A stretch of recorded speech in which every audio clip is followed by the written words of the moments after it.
அனைவருக்கும் வணக்கம். உயிர்மை ஈறு உயிரீற்று ஏற்றே. இப்ப இந்த நூற்பாவுடைய கருத்து என்ன அப்படின்னா, உயிர்மை ஈறு வரும்பொழுது அது என்ன தன்மையில் அமையும் என்றால், உயிர் ஈறாகவே கொள்ளப்படும். அந்த இறுதி எழுத்து உயிர்மை எழுத்தாக இருந்தாலும், அந்த இறுதி எழுத்து உயிர் ஈருக்கு என்ன விதி சொல்லப்படுதோ அந்த விதியை தான் இதுவும் பின்பற்றும் அப்படின்றது தான் சொல்ல வராங்க.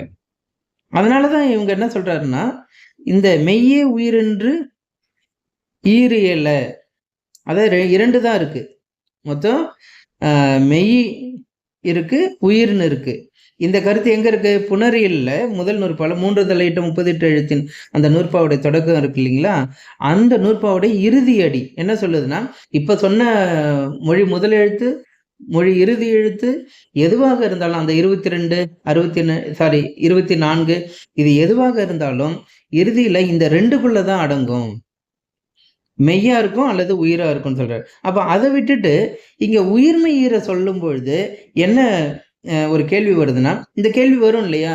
அப்ப உயிர்மைன்னு ஒண்ணு இருக்குது, அதை நம்ம எதுல எடுத்து போய் சேர்க்கலாம் அப்படின்னு வரும்பொழுது அதுக்குதான் இங்க விடை சொல்றாங்க. உயிர்மைன்னு வரும்பொழுது அது உயிர் ஈராகவே கொள்ளப்படும். அதனாலதான் இது என்ன சொல்றாருன்னா, ஒரு புறநடை நூற்பா அப்படின்னு சொல்றாரு உரையாசிரியர். அதுக்கு ஒரு காரணம் இருக்கு. நம்ம இன்னும் இதை வேற ஒரு வகையில சொல்லணும் அப்படின்னா, புறநடைனாலே அது அந்த ஏழுக்கு இறுதியில் வருவது அப்படின்ற ஒரு கருத்தாக்கம் இருக்கு இல்லையா? அதை இங்க உரையாசிரியர்கள் தகர்க்கிறார்கள். புறநடை என்பது அது இறுதியில தான் வரணும்னு கிடையாது அப்படின்ற கருத்து நம்ம இது மூலியமா உய்த்துணர முடிகிறது. சரி, இப்ப வருவோம். அப்போ இந்த உயிர்மை ஈரை எப்படி எடுத்துக்கலாம் அப்படின்னா 3 நிலைகள்ல எடுத்துக்கலாம்.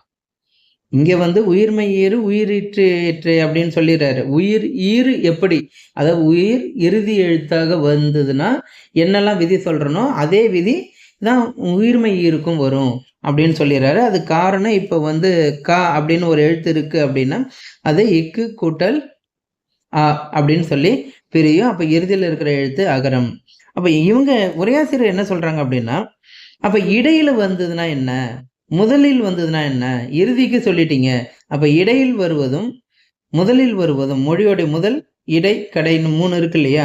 அப்ப அந்த நிலைகள்ல எப்படி எடுத்துக்கலாம் இந்த உயிர்மை எழுத்த அப்படின்னு கேள்வி வரும் இல்லையா? அதுக்குதான் இவங்க என்ன விடை சொல்றாங்க அப்படின்னு பாத்தீங்கன்னா, இந்த இறுதியில வருவதும் இடையில வருவதும் அதை நம்ம இந்த உயிர்மை எழுத்து வந்ததுன்னா அதை உயிராகவே நம்ம கருத வேண்டும். இங்க இருக்கும் பாருங்க, ஈரும் இடையும் உயிருள் அடங்கும். அதுவே முதலில் வரும்பொழுது முதல் மெய்யுள் அடங்கும் அப்படின்னு சொல்றாங்க.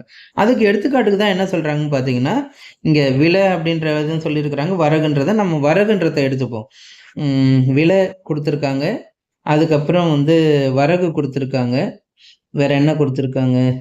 ஓகே, நம்ம வரகு எடுத்துப்போம்.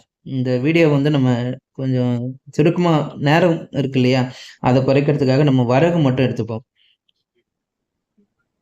வரகு. அப்ப இதுல இருக்கிற இறுதி உகரம், அதனால அது உயிர். இதுல நமக்கு எந்த சந்தேகம் வராது. ஆனா இந்த வரகு உயிர்மை இடையில வருது இல்லையா, இதை நம்ம எப்படி அதை உயிருக்கான விதிக்குள்ள கொண்டு வர்றது அப்படின்னு பாத்தீங்கன்னா, நமக்கு குற்றியலுகரம், இது ஒரு நல்ல அருமையான ஒரு குற்றியலுகர சொல். இந்த குற்றியலுகர சொல் எந்த வகைப்பாட்டுக்குள்ள வருதுன்னா, உயிர்த்தொடர் குற்றியலுகரத்துல வருது. உயிர்த்தொடர் குற்றியலுகரம்னு எதை வச்சு நம்ம முடிவு பண்றோம்? இந்த இறுதி எழுத்தை வச்சு முடிவு பண்ணல.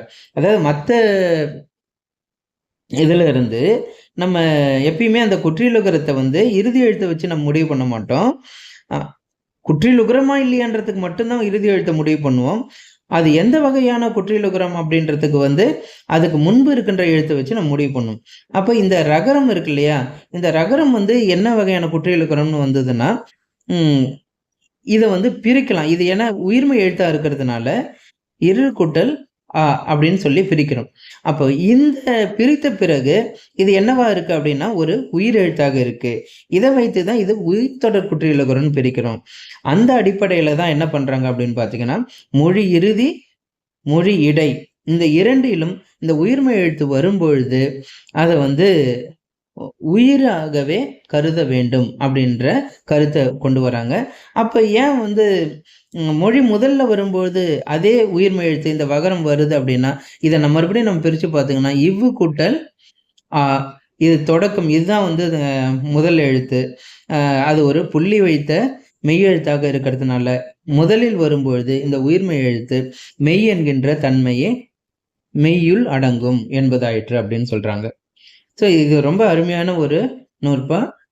பல கருத்துக்கள வந்து உள்ளடக்கிய ஒரு நூற்பாவாக இருக்கு. கண்டிப்பா புரியும். ஏதாவது உங்களுக்கு சந்தேகம் இருந்தா கண்டிப்பா கேளுங்க. திரும்ப இத விளக்கலாம். நன்றி, வணக்கம்.